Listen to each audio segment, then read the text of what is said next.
Chers amis, cette matinale continue. Merci d'être là ce matin. Vous venez d'entendre l'interview de Romain Vignès, professeur de lettres classiques. Et maintenant, je reçois un autre professeur, bien entendu, Harold Bernat. Salut Harold, comment vas-tu? Bonjour Nicolas, bonjour à toutes et à tous. Bon, super. En tout cas, merci d'être là, Harold. Toi, tu es professeur agrégé de philosophie à Bordeaux et tu as écrit plusieurs essais, notamment La défaite de la majorité aux éditions Atlantiques, Déchaîné, Asphyxie, manuel de désenfumage pour notre temps, Le néant et la politique, critique de l'avènement Macron. Je t'ai appelé, Harold, pour qu'on parle de la vacuité, du vide. Qu'est-ce qu'on a fait pour mériter ces gens? Franchement, là, je me pose une question, tu vois, existentielle, et je me suis dit, tiens, je vais appeler Harold parce que il va essayer de nous faire comprendre, sous l'aspect philosophique peut-être, qu'est-ce qu'on a fait pour mériter Macron et sa clique, et peut-être ceux d'avant aussi, parce qu'il y a eu quand même un effacement de ce qu'on est depuis un certain temps, quand même.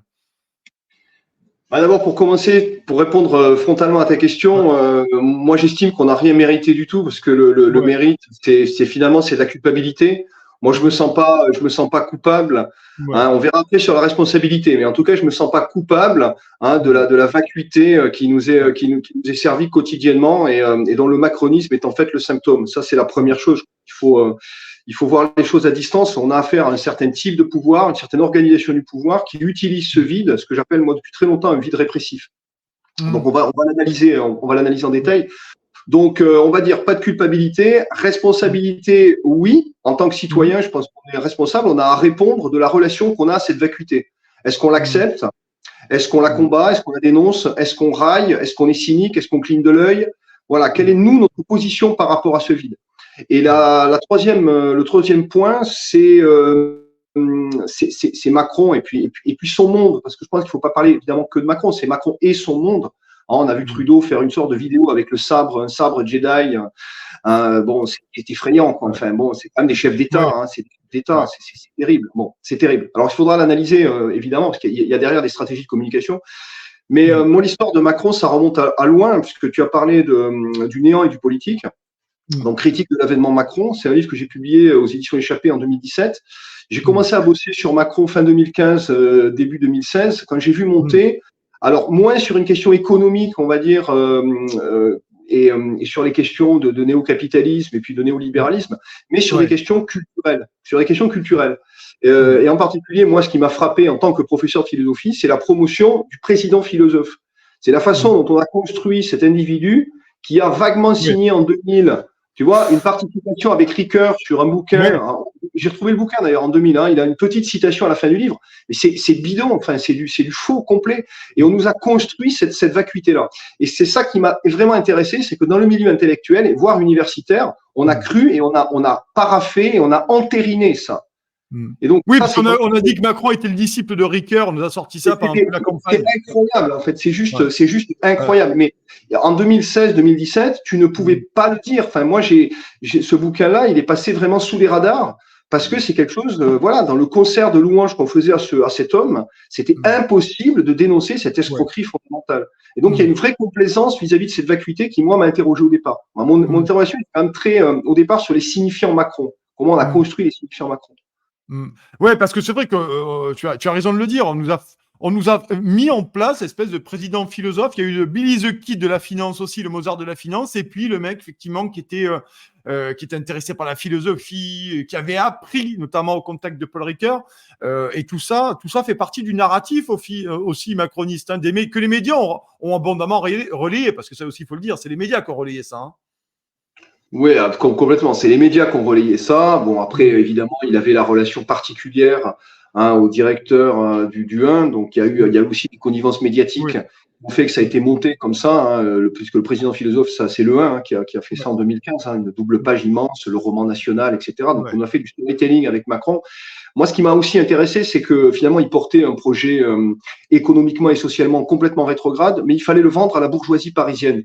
Il fallait le vendre en fait à toute une classe sociale, on va dire, d'une petite bourgeoisie lettrée, cultivée, qui se pique d'être de gauche, on va dire, moralement. Et donc il fallait flatter ces gens-là. Donc la construction du simulacre Macron d'un point de vue culturel, c'était la flatterie d'une petite bourgeoisie, on va dire libérale, qui devait entériner le projet, quoi, pour masquer en fait la violence sociale que portait Macron. Et puis bon, on a vu évidemment que cette violence sociale, elle a très très vite éclaté et le personnage a été évidemment mis à jour, mis à nu très vite. Mais rappelle-toi aussi, tu as raison de parler de cette petite bourgeoisie parisienne, cosmopolite, enfin, celle qui habite dans les grandes métropoles, hein, qui a été dès le début anti-gilet jaune aussi. Hein. Anti-gilet jaune dès le début. Hein. Il y a eu aussi ça aussi, là-dessus, Ça a été, derrière. ça a été d'une très grande violence. Hein. Tu sais, moi je suis enseignant. J'ai eu des retours de certains collègues affreux. Hein. Hein, les gilets jaunes, on les touche pas avec un bâton. Hein. Enfin, voilà, moi, ça c'est une phrase, je la prends, qu'elle a été donnée. Hein, tu vois. Donc ça c'est affreux, mais c'est la même logique en fait. C'est la même logique. Il y a vraiment une prétention culturelle et qui est là en fait pour masquer la violence sociale. C'est pour moi c'est une sorte de voilà, c'est une sorte de coquille en quelque sorte culturelle pour masquer la violence sociale. Moi, j'ai beaucoup appris en lisant Gramsci là-dessus, sur la conquête de l'hégémonie culturelle. Et en particulier dans les cas de prison, c'est très intéressant. Il dit en fait, on détourne l'attention des luttes sociales en créant des faux intérêts. Hein, par exemple, ça va être bon, ben moi je suis anti-Platon, je suis pour Ricoeur, je suis pour Épicure. Enfin, je dis, tu vois, cette espèce de soupe philosophique culturelle, culturelle aux soupes, qui est en fait un cache-misère de la violence sociale. Et c'est ça qui était en jeu. C'est ça qui était en jeu. Et il y a un deuxième truc, tu vois, qui était aussi que j'ai pas mal analysé dans le bouquin, ce que j'ai appelé la conscience libérale. Je sais pas si tu te souviens, tu dois s'en souvenir évidemment de ce meeting où Macron, un peu en clignant de l'œil, s'adresse à son public et dit ne les sifflez pas. Nous ne sommes pas de ce bois. Nous ne sommes pas des violents. Nous sommes au-dessus de ça. Nous sommes ni droite ni gauche. Nous sommes au-dessus de ça. Ne les sifflez pas. Eux, ce sont des brutes en fait. Eux, ils sont violents. Voilà. Nous, on est au-dessus de ça. On a le bon goût d'avoir une lecture multiple et voilà, et on pioche à droite à gauche. Et cette absence en fait de conflictualité, tu vois, ce qu'on peut appeler en fait philosophiquement, ça s'appelle la dialectique. Hein. C'est-à-dire c'est le fait de rentrer dans une opposition, une conflictualité ouverte. Et donc pour moi, Macron c'est vraiment l'antidialectique au possible. Le en même temps c'est la bouillie, il n'y a plus de contradiction, il n'y a plus de critique, il n'y a plus rien en fait. Et ça faisait partie aussi du livre, quoi. C'était Ouais. Et tu dis, tu vois, cette année qui est paru en 2017, c'est intéressant. C'est pour ça que ce matin, je te reçois, Harold, et merci d'être là, et merci à vous d'être là, bien entendu. Vous le savez, ce néant et la politique, et on le voit s'affaiblir. Mais je voulais revenir sur cette espèce de petite bourgeoisie, et je partage pour le coup ton analyse. Enfin, cette bourgeoisie, c'est le dindon de la farce de la Macronie. À un moment donné, la petite bourgeoisie parisienne, si c'est pas Bernard Arnault, Xavier Niel et consorts, franchement, entre nous, c'est les dindons de la farce, c'est l'élite aspirationnelle qui pense qu'à un moment donné, elle pourra accéder sur les marches de l'Olympe, alors que Macron, ça constitue son électorat, mais dire sur un projet de société, dire ils sont contre-fous, en fait. J'ai un peu l'impression, c'est du même que ça que je le vois. Non, mais complètement, il gouverne, enfin il administre, hein, je ne sais même pas s'il gouverne d'ailleurs, il administre, c'est un fondé de pouvoir, hein. De toute façon Macron c'est un fondé de pouvoir du capital au sens le plus brutal du terme, il administre pour 1% de la population réellement. C'est ce que Sloterdijk, dans Critique de la raison cynique, appelle la fausse conscience éclairée, c'est-à-dire tout ce monde en fait finalement qui est déclassé, qui est fortement déclassé, mais qui ne veut surtout pas voir la nature de son déclassement, parce que voir la nature de son déclassement, ce serait rentrer dans une conflictualité ouverte. Et évidemment, on n'est pas du tout formé à ça. Les professeurs, il faut bien comprendre, hein, puisque bon, moi, c'est mon métier. Hein. Les professeurs, au fond, un rapport très ambivalent à l'État. C'est-à-dire qu'ils doivent leur capital culturel de diplômes qui sont des diplômes d'État. Et donc, ils ont un rapport un peu statophile. C'est-à-dire que c'est très dur, c'est difficile en fait pour toute une partie de la fonction publique en particulier, et voire les grands corps d'État. Mais c'est difficile de se dire que l'État a changé de nature, l'État n'est pas au service du commun, etc. Pas du tout. Il a été hacké. Hein, je parlais quand j'avais été invité à Sud Radio sur d'une OPA sur la République. Il a été hacké. Et en fait, cette brutalité a été découverte à l'occasion en particulier, tu sais, des réformes Blanquer, voilà. Et là, il y a toute une partie du corps professoral qui s'est dit, mais en fait, il nous méprise. Il nous méprise, il nous écrase. Et il y avait cette demande que moi j'ai vue depuis ça fait 25 ans que je suis dans la maison, cette espèce de demande un peu paternaliste. Oui, mais l'État, quand même, on va nous entendre, hein, il va finir par nous écouter.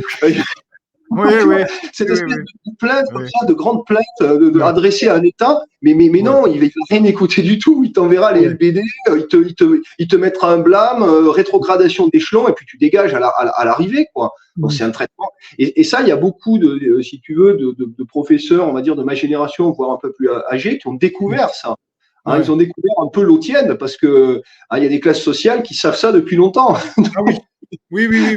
est-ce, Carole, est-ce que chez tes congénères dans l'éducation nationale, notamment, il y a cette idée, moi, que j'essaie d'expliquer, ou du moins réfléchir dessus, c'est-à-dire que finalement, on ne peut pas concevoir que l'État te veut du mal. Je veux dire, l'État est là, il ne peut pas te vouloir du mal fondamentalement. Donc, est-ce qu'il y a aussi peut-être cette espèce de tromperie, cette auto-tromperie, peut-être, tu vois, un peu politique et sociale chez certains de tes confrères et tes consoeurs? Non, ouais, complètement. Moi, je suis. Alors, à chaque fois qu'on le dit, on se fait taper dessus, mais 50% des agrégés ont voté Macron au premier tour, quoi. Ouais. Et c'est une aberration, en fait. C'est une aberration, parce que quand on est un peu formé à l'université, bon, voilà, avec un niveau de formation, euh, entériner une telle fausseté, c'est à la limite, c'est presque, comment dire, c'est à désespérer des études.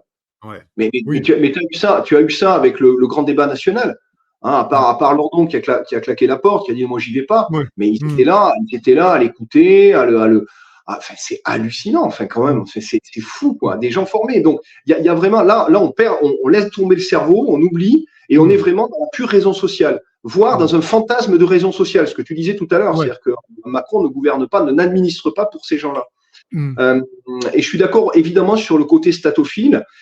Qui a donné à l'arrivée, puisque une sorte comment dire, de fuite généralisée, c'est-à-dire on se cache, le management par la peur a fonctionné, des collègues ont été sanctionnés lourdement, à Mel en particulier, les 4 de Mel qui ont été sanctionnés très lourdement, un camarade d'ailleurs a perdu un échelon, une rétrogradation d'échelon pour des faits. Pour des faits de grève. Alors après, ça passe au tribunal administratif, c'est très long. Mais évidemment, il y a une peur qui se distille, qui se répand, évidemment. Quoi. Mais quand tu dis, effectivement, je voudrais revenir là-dessus, quand tu dis que 50% des agrégés ont voté Macron, et tu l'as évoqué également, mais j'aimerais qu'on s'arrête là-dessus un instant. Ça veut dire qu'il y a une faillite de l'éducation, il y a une faillite du libre arbitre, une faillite au moins de la citoyenneté même pour des agrégés. Enfin, les agrégés, toi tu es prof agrégé, les agrégés, tu as passé 2-3 jours dans des bouquins. Enfin, je veux dire, tu as une formation culturelle et intellectuelle tu es un peu armé, quoi. Je veux dire. Mais je vais te répondre plus précisément à ça, il faut rentrer dans les détails. Ma génération, si tu veux, quand j'étais jeune prof, j'ai vu encore quelques profs qui avaient fait, qui étaient dans les luttes des années 70, qui savaient ce que c'était que se battre politiquement, quoi. Et ils avaient une relation au pouvoir et une relation d'autorité qui était très différente. J'ai en tête une réunion à Reims il y a maintenant 20 ans, où l'inspecteur rentre dans la salle et puis il dit de façon, c'est un peu le nudge néolibéral, il n'y a pas de chef, quoi. Et il y a un collègue beaucoup plus âgé qui le regarde comme ça et lui dit, il n'y a pas de chef. Voilà. C'est-à-dire que lui n'était pas du tout. Non, si, t'es le chef, enfin. Ne nous vends pas que t'es pas le chef avec une espèce de nudge de bienveillance. Le problème, c'est que ma génération, donc moi j'ai eu CAPES à Grec début 2000, notre formation universitaire a changé par rapport à ces formations anciennes. Il y a beaucoup moins d'esprit critique. Moi, j'ai passé la grecque essentiellement, je vais te dire, avec de la métaphysique allemande, avec de la culture, on va dire, très générale en philosophie, des textes très spécialisés, où on va bosser énormément. J'étais très fort, tu vois, sur Plotin, enfin bon, le néoplatonisme. Je dis pas que je dis pas que c'est sans intérêt, mais politiquement, je me suis formé après. Donc, il y a un problème, il y a un déficit de formation à la pensée critique à l'intérieur des cursus universitaires et une dépolitisation des transmissions d'enseignement. C'est pas tant, en fait, que les professeurs ont été mal formés dans cette génération. Je pense qu'aujourd'hui, la question peut se poser, mais il y a 20 ans, c'était pas encore le cas, tu vois. Mais par contre, oui, la dépolitisation faisait son travail. 20-30 ans de absence de dialectique, absence de réflexion sociale. Enfin, Marx, c'était vraiment presque rien. Il y a des auteurs qu'on peut pas lire parce qu'ils sont tout de suite classés réactionnaires ou je sais pas quoi. Tu vois, ce jeu d'étiquetage, moi, je l'ai vu à plein.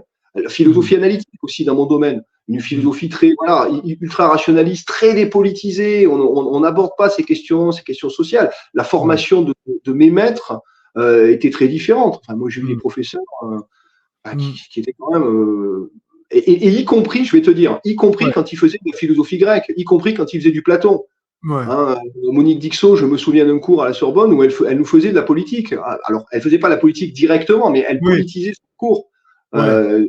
Tu vois, il y avait cette conscience critique et politique qui a vraiment disparu. Ça a été un des constats de mon bouquin aussi. Alors, cette génération formée aux écoles de commerce, juste pour terminer avec ça, je vais te dire, en 2003, Donc, il y avait une réforme des programmes. Ils voulaient déjà nous imposer de l'histoire des idées. Voilà, de l'histoire de la philosophie, de l'histoire des idées, parce que, évidemment, plus tu détermines le programme, plus tu empêches une liberté pédagogique qui permet d'aller sur différents terrains. Voilà. En 2003, c'est des universitaires qui ont gagné. C'est Fichant, qui est un spécialiste de Leibniz, de Descartes aussi, et on a gagné. En 2003, je me souviens, on avait fait une grande messe de réconciliation nationale, voilà, dans différents quarts de la France. Ouais. 15 ans après, qu'est-ce qui se passe? 15 ans après, c'est Pierre Mathieu, qui n'a jamais accepté un débat public avec moi, par exemple. Jamais, jamais, jamais. Ces gens sont des antidémocrates. Jamais, jamais, jamais. On a demandé un droit de réponse à Sud-Ouest, on ne l'a jamais eu. Jamais, jamais, jamais. Et ils nous parlent après de démocratie, ces gens-là. C'est une honte.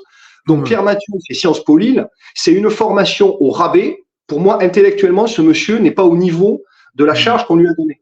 Donc, il a fait une réforme avec Blanquer, en petit comité, et c'est les communicants de Sciences Po qui ont écrasé les universitaires. Tu vois la stratégie. En fait, en 15 ans, il y a une espèce de renversement du pouvoir, c'est-à-dire que c'est les écoles de commerce, Sciences Po, le modèle Sciences Po école de com, qui a pris le pouvoir sur, je dirais, les universitaires. Alors après, il y a une responsabilité des universitaires, hein, parce qu'ils se sont bourgeoisés, parce que voilà. Pourquoi le combat politique, etc. Tu vois, il y a une vraie responsabilité. On a vu cette inflexion, en fait, ce déplacement. C'est ça qui est. Et on l'a vu aussi dans la politique aussi. Tu l'écris dans ton livre que je vous recommande, chers amis. Bien entendu, Le nerf et la politique, critique de l'avènement Macron d'Harold Bernat. Allez-y, édition L'échappée. Vous pouvez y aller 2017, mais c'est toujours ça embête parce que c'est toujours d'actualité. Le nerf et la politique, on y est. Et aussi l'arrivée, effectivement. Des communicants, on voit aujourd'hui, les secrétaires d'État, des ministres, des gens qui viennent des écoles de commerce presque. Ah, mais c'est une catastrophe. Non, mais c'est affreux. Quand ces gens même, tu vois, pour Pompidou était normalien. Pompidou, pour comprendre, en fait, pour comprendre 68, et l'après 68, il allait se renseigner auprès de professeurs universitaires marxistes. Il essayait de comprendre, en fait. Après, c'est pas ma ligne politique, voilà, c'est un libéral, bon, très bien. Mais il allait quand même, il y avait une vraie réflexion, il y avait une vraie intelligence sociale. On est aujourd'hui, ce sont des bœufs. Ce sont des bœufs. En fait, ils devraient se mettre au fond de la classe. Pompidou, c'est très intéressant. C'est-à-dire que tu as des universitaires formés dans les années 60 qui prenaient, qui mangeaient. Il y avait des discussions avec Pompidou et ses universitaires. Aujourd'hui, c'est terminé. C'est du pur mépris. À la limite, aujourd'hui, ces universitaires sont islamo-gauchistes. Enfin, on ne discute pas. Enfin, imagine, je sais pas, moi, Macron discutait avec un universitaire qui écrit des textes critiques, on va dire. Non, il y a un mépris absolu. Harold, je me souviens, Macron, il y a quelques années, premier mandat, il ne nous avait pas organisé une grande conférence, un grand débat avec des universitaires, des philosophes, des sociologues, filmés par certaines chaînes. Ça avait été d'une naïveté, et j'ai trouvé quand même que certains avaient quand même accepté de se rendre là-bas. J'ai trouvé ça pour le moins cavalier. C'est ce que je disais, je peux le redévelopper, c'est ce que je disais tout à l'heure. Le seul qui a refusé, c'est Lordon, mais tous les gens. Et alors, en fait, c'était sur France Culture, c'est Erner qui faisait le monsieur loyal de toute cette espèce de sauterie. Mais c'est une honte, quoi. C'est une honte. Mais en fait, il y a un côté, je vais te dire, il y a un côté précieuse ridicule. On est dans un état hyper centralisé, c'est très parisien. Voilà, il y a des entrées à droite, à gauche, et les gens n'en peuvent plus de ça. Enfin, ça ne représente pas les Français. C'est des petites sauteries mondaines. Voilà. Et si tu dis ça, évidemment, bah non, t'es populiste, t'es je ne sais quoi. Donc ça, c'est absolument scandaleux. Mais cette même mise en fait du pouvoir des communicants, elle est vraiment centrale. Et tu as ça aussi dans la haute administration. Tu as ça un peu partout. Moi, quand je vois Oudéa Castéra, enfin, bon, on a réussi. Elle est partie. Elle est partie, mais elle est toujours ministre quand même. Oui, elle est toujours là. Hein. Ah, oui, mais moi, quand même, intellectuellement et sur sa capacité à penser, à raisonner, elle est nulle, quoi. C'est nul. Elle est énarque. C'est ça l'ENA aujourd'hui, mais c'est pas possible en fait. Ça pose, effectivement, tu l'as dit. Elle était. Alors vous l'aviez récupérée, la flamboyante ministre. Elle a duré 28 jours. 28 jours. Mais en même temps, elle pouvait pas faire bien plus. Elle pouvait pas faire bien plus. Bon, tu me diras, Belloubet a fait déjà plus et Babette Borne aussi. Mamie Vapote a fait beaucoup plus que ça. Mais je l'ai entendu parler la semaine dernière à Marseille pendant les JO. Mais je l'ai dit dans mon édito de vendredi matin, c'était confondant de bêtises. Elle a une prise de parole, mais qui est confondant. Et tu l'as bien fait de le dire. Ces gens-là sont énarques. Donc, ça pose, à mon sens, en creux la question fondamentale de la formation des élites. C'est un peu la question. Bien sûr. Qu'est-ce qu'on doit en penser, Harold, de cette formation des élites aujourd'hui? Elle est, en tout cas, dans notre pays, elle est centrale. Elle est centrale. Alors globalement, quel est le parcours? C'est très souvent un parcours de classe préparatoire. Ouais. Voilà, on rentre dans des grandes écoles. Ce qui est très curieux, me semble-t-il, c'est le rapport, en fait, c'est le rapport au commun et au public. C'est-à-dire que c'est comme si ces gens, ont atteint une sorte de maîtrise scolaire à un certain moment, et puis ensuite se sont complètement croûtés. Enfin, l'embourgeoisement et la raison sociale prend le pas sur tout. Donc ça, c'est la première chose. Et puis ensuite, moi, je crois que pour contrôler ça, il y a que la démocratie. Il faut qu'on puisse répondre démocratiquement à ces potentats-là. Et comment aujourd'hui c'est possible? On va rentrer dans le cœur du sujet. Parce que là, le néant, la politique, on l'a exposé dans ce livre-là. Tu l'as exposé dans un de tes livres, donc celui-ci. On vous invite à le lire, bien entendu. Et merci d'être là ce matin. Merci Harold d'être là ce matin, dépotron-miné pour la matinale Tocsin. Moi, ce qui me pose question, c'est quel est le rôle du peuple ou une partie du peuple français ici pour, à un moment donné, aller peut-être essayer de remettre les pendules à l'heure face à cette technocratie, face à cette caste, moi j'appelle une caste, et aussi face à une bourgeoisie déracinée qui les ont manifestement leur ont craché sur la figure pendant les Gilets jaunes, pendant la réforme des retraites et autres manifestations populaires et légitimes. Tu vois déjà ce qu'on fait là, parce que moi je crois qu'il faut de l'éducation populaire. Ouais. Il faut montrer, il faut tout mettre à plat. Roland Barthes disait que la sémiologie politique, c'était mettre les signes à plat, triple ouvert, tout à l'air en fait. Il faut qu'il y ait des gens formés de tout horizon dans les métiers et qui prennent un peu leur courage à deux mains. Voilà, moi je trouve qu'il y a beaucoup de lâcheté aussi chez certains entre guillemets intellectuels, beaucoup de lâcheté pour dire exactement ce qu'ils vivent et qu'ils arrêtent de se mentir. Parce que c'est pas en étant couard, en étant lâche qu'ils vont gagner quoi que ce soit dans ce système. Ils se feront écraser comme les autres. Ils y passeront, tout le monde y passera en fait. Voilà. Donc déjà un peu de courage, de l'éducation populaire, ça passe par les médias. Ce que tu fais, ce qu'on fait. Moi, je suis aussi sur sujet. Sur sujet avec l'ami Didier Mesto aussi, effectivement. Et chez Aude-Lancelin, Et Aude-Lancelin, voilà, on travaille aussi dans ce sens-là. Et on passe un bonjour amical, bien sûr, bien entendu. Voilà, parce que je pense que c'est en recréant cette force, cette compréhension populaire et critique, et en désignant, en fait, en nommant l'ennemi, ou l'adversaire politique. Mais alors, en fait, moi, je préfère que ce soit des adversaires politiques, mais sauf qu'ils nous veulent ennemis. Donc, le problème est là. S'il n'y a pas d'espace critique politique, c'est toute la question. On est des adversaires, on est des ennemis, donc c'est terrible. Ouais. Et ils nous ont construit. Je pense que c'est une question de fond. Alors, je me permets là-dessus. Je pense que avec Macron, on est passé véritablement des ennemis politiques. Et là, on n'est plus dans la même notion du rapport de force. C'est plus pas la du même tout. chose. Pas du tout, parce que j'ai l'impression que les opposants politiques, qu'ils soient journalistes ou les Français qui ont manifesté contre la réforme des retraites, des Français qui ont manifesté avec les Gilets jaunes, les Français qui ont essayé de récupérer leurs droits comme ils ont pu, bien entendu, face à une majorité endormie, est-ce qu'on leur laisse le choix, finalement, de n'être que des ennemis politiques? J'ai pas l'impression. Non, parce que la logique d'extrémisation, elle vient de leur côté. Ouais. Mais la logique d'extrémisation, quand tu regardes par exemple le traité de Göteborg en 2017, parce que c'est la date de publication du bouquin, sur les directives de l'UE en termes de populisme, fake news, lutte contre les fake news, etc. Tous ces gens-là, les débunkers, les Rudy Machel, là, qui sont payés par de l'argent public, voire du détournement d'argent public, pour faire de la critique contre les complots du net, etc. Mais en fait, c'est affreux, c'est une destruction du politique. Et ces gens, en plus de ça, n'ont aucun courage. Donc, en fait, ils nous extrémisent, ils créent l'ennemi. Et après, évidemment, un ennemi, il faut l'abattre, quoi. Voilà. L'ennemi, tu négocies pas politiquement avec l'ennemi, quoi. D'où la rhétorique islamo-gauchiste, etc., quoi. Toute cette rhétorique d'exclusion et d'extrémisation de l'adversité. Moi, tu sais, en 2017, j'ai pas été invité sur les ondes. J'ai eu un passage sur France Culture, et c'est Alexis Lacroix, qui a reconnu quand même la qualité, on va dire, intellectuelle de lui, mais il a dit, mais de toute façon, Bernard, je peux te le dire, tel quel, Bernard, dans le fond, c'est l'héritage de Carl Schmitt, quoi. C'est-à-dire, en fait, c'est un brun rouge. C'est-à-dire, mais c'est incroyable, en fait. C'est-à-dire que je suis pas là pour me défendre, je ne peux pas exposer mes idées, et en fait, je suis catégorisé comme quelqu'un qui va créer de la conflictualité et de la violence. C'est fou, en fait. Ce sont eux, les violents. Voilà.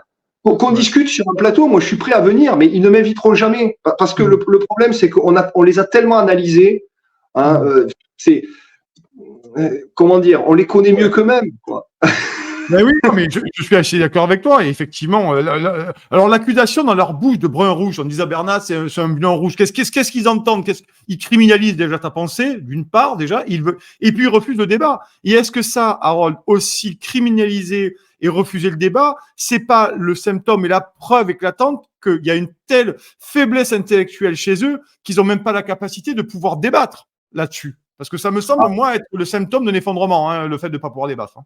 Sans prétention aucune, je pense que c'est le cas. Vraiment, enfin, je veux dire, il y a, quand on travaille, parce que le problème, c'est qu'on est au travail, on les analyse, on les pense, et puis on pense la question politique. Oui. Qu'est-ce qu'ils ont face à Étienne Chouard lorsqu'il parle du RIC avec pertinence?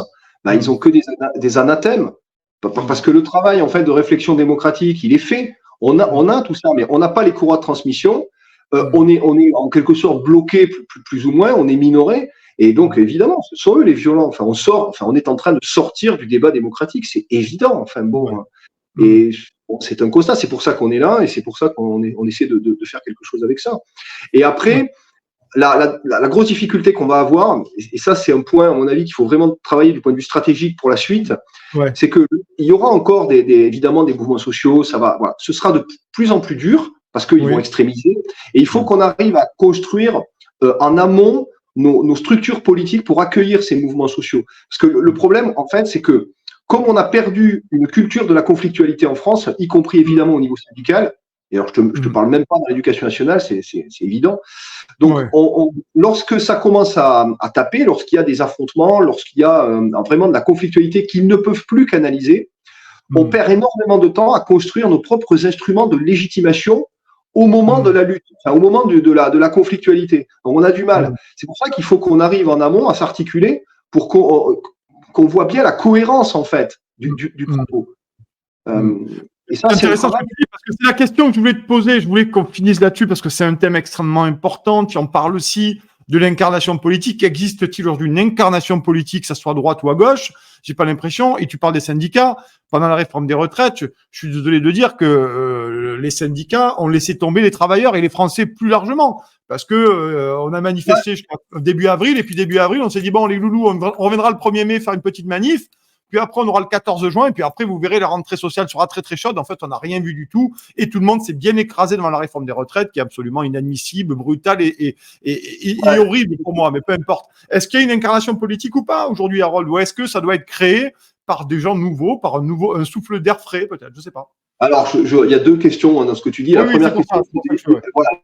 Les syndicats et la base militante, il y a des centrales syndicales, évidemment, qui co-gèrent depuis des décennies. Voilà, je dis bien les centrales syndicales et les représentants nationaux qui en fait ont des carrières syndicales et voire des carrières politiques. Donc voilà. Après, les militants, exactement, tu vois, même au SNES, on pourrait se dire le SNES, c'est un peu bon. Il y a des gens qui font beaucoup de choses. On a fait des blocages. Moi, j'ai plein d'amis qui sont capables et souvent qui sont en conflit à l'intérieur du syndicat avec la ligne majoritaire de leur mouvement. Il faut dire aussi que c'est désespérant parce que quand tu marches, enfin, je sais pas, moi j'ai dû faire 100 fois le tour de Bordeaux, quoi. Mais tu fais le tour de Bordeaux, enfin je le connais, tu vois, dans un sens, dans l'autre, Péberlan, les quais, etc. Puis tu repars au Quinconce, enfin bref. Donc c'est le tour un peu des cons, enfin, c'est un peu ça. Alors je dis pas que c'est mauvais, hein, c'est de la visibilité. Mais si c'est pas articulé politiquement, enfin on peut tourner pendant 50 ans, quoi. Et surtout, tu te fais taper sur la tête en plus de ça. Ah oui, ça, mais oui. Bah oui. Non, tu vois, ça, tu le sais aussi, tu te fais taper. Il y a une sorte de désespoir aussi de se dire, mais ça peut pas marcher. Et le deuxième point, c'est l'incarnation politique. Moi, alors, je pense qu'on a tout un travail de construction à faire. On doit construire notre mouvement. On doit le construire parce qu'il y a des choses qui sont complètement inédites. Macron l'a compris en 2017. En fait, Macron, en quelque sorte, c'est la mycose, c'est le champignon sur le pourrissement. Lui, il a compris qu'il y avait une espèce de pourrissement idéologique complet dans nos sociétés, on va dire, capitalistiques avancées et ultra-individualistes. Donc, il y avait ce pourrissement et donc il s'est mis dans ce pourrissement. Nous, on n'a pas le choix, on doit reconstruire une légitimité politique et il faut, et là je suis très critique à l'égard de certains dirigeants politiques, et un peu dans tous les sens, c'est qu'ils sont là, il y a l'homme providentiel qui arrive, ils font pas de travail, ils recrutent des militants, dès que vous les critiquez ou dès que vous montrez des problèmes d'organisation, etc., vous êtes en fait du mauvais côté. Et donc, il n'y a aucune construction. Et puis, on va se refaire bananer en 2027. Moi, je vois la trajectoire, elle est écrite, en fait. Alors qu'il y en a en fait, disons, qu'il y ait des individus qui, par des stratégies électorales locales, veulent être députés pour avoir leurs 7 000 euros sans avoir aucune vision pour notre pays et pour la France, moi, je trouve ça honteux. Voilà, je trouve ça honteux. Il faut construire un mouvement qui puisse emporter la majorité. Et pour faire ça, mais forcément, il va falloir discuter à droite, à gauche. Il y aura, il y a des nouvelles lignes à créer. Moi, je suis convaincu de ça. Alors moi, je partage ça, mais je me dis quand même qu'il y a quand même une majorité silencieuse, même pas silencieuse, apathique. Je dis même pas silencieuse, apathique. Et j'ai quand même l'impression qu'il y a beaucoup de Français qui ont, alors je vais faire mon marxiste 3 secondes, mais qui ont quand même pas la conscience une conscience de classe. Ils ne voient pas qu'il y a une conscience de classe aujourd'hui entre les 1% dont nous avons parlé qui existe, cette bourgeoisie-là, SP+, machin, et puis le reste, avec les classes moyennes qui ont été littéralement paupérisées, les classes populaires, et il y a beaucoup de Français qui n'ont pas cette conscience de classe, en se disant aujourd'hui, on est revenu, en quelque sorte, à mon sens, à une espèce de lutte des classes de plus en plus violente, qui pourrait se terminer. Est-ce que là aussi, peut-être tu disais d'éducation populaire, est-ce qu'à un moment donné, il y a des gens qui vont falloir comprendre que manifestement, sont en train de les piler sur place, quoi, littéralement. Ouais, je suis tout à fait d'accord. Une lutte des classes, alors c'est pour ça souvent le truc grand rouge, mais une lutte des classes dans un cadre national. Hein, moi, je reste fidèle à Jaurès, hein, c'est-à-dire que la patrie reste quand même le dernier refuge des pauvres. Le refuge des pauvres. Voilà, exactement. Donc, on a un cadre et c'est pas parce qu'on s'inscrit dans ce cadre national qu'on est un identitaire, raciste, etc. Donc, pas du tout. Hein. La République, elle a un cadre. Hein. C'est le premier article de la Constitution. C'est la nation qui nous protège. Hein. Exactement. C'est le système social, c'est le système de santé, c'est la solidarité, c'est ça la nation. Hein. Exactement. C'est nos institutions publiques, une république sociale, une, indivisible, démocratique. C'est le premier article de la Constitution de 1958. Hein. Bon, quand je parle de République sociale, en fait, c'est le premier article de la Constitution de 1958, hein, qu'on ne vient pas nous raconter n'importe quoi. Le gros problème, tu vois, on le voit avec Jules à Marseille hier, le gros problème, en fait, c'est que les classes populaires n'ont pas le cynisme des dirigeants. Aujourd'hui, on a affaire à des dirigeants complètement cyniques. Alors, les classes populaires, très souvent, elles travaillent, elles veulent se divertir, ce qui est bien normal. Elles ont une conscience, déjà, elles ont des problèmes pour remplir leur caddie, elles ont des problèmes pour vivre, elles ont des problèmes, voilà, elles ont plein de problèmes. Voilà, donc elles n'ont pas les espaces en plus d'expression, c'est très compliqué. Alors, il y a du spectacle, et le problème, c'est que c'est très dur d'être à la hauteur de leur cynisme. Enfin, franchement, c'est la décence commune. On se dit, mais non, mais c'est pas possible en fait. Enfin, c'est pas possible d'être aussi cynique. C'est pas possible de vendre Alstom et après de s'en mettre plein les poches et après de nous vendre la souveraineté nationale. C'est pas possible d'entendre Glucksmann en 2020 nous dire la souveraineté, c'est ce qu'il faut défendre maintenant. Et là, maintenant, nous dire la souveraineté, c'est un truc de facho. Ces gens sont des menteurs, ces gens sont des faux. Enfin, c'est un niveau de fausseté et de mensonge en fait qui est très très éloigné de la décence commune. Bon, voilà. Et donc c'est difficile de se mettre à leur hauteur aussi. C'est compliqué. Affectivement, c'est compliqué.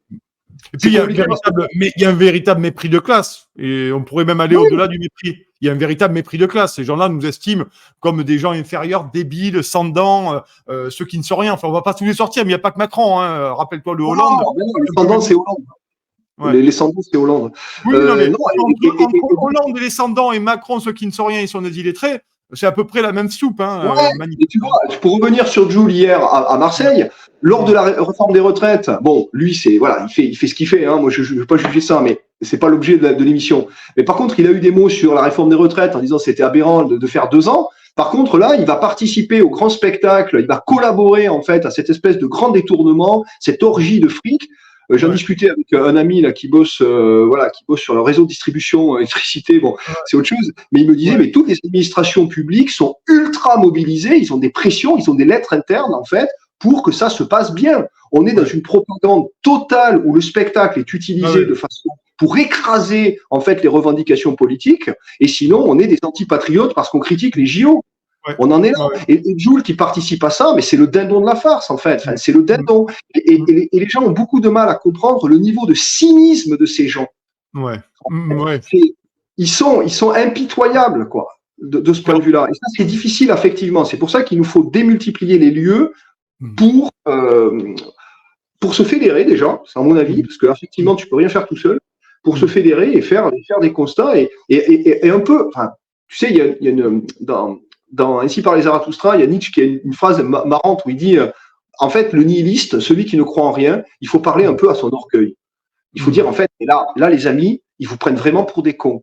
Ah oui, c'est un peu ce qui s'est passé à des Découdéa Castéra. Là, vraiment, c'est trop. Alors là, c'était tellement trop qu'on s'est dit non, ça va pas. Mais en fait, c'est ça en permanence, en fait. C'est ça au quotidien.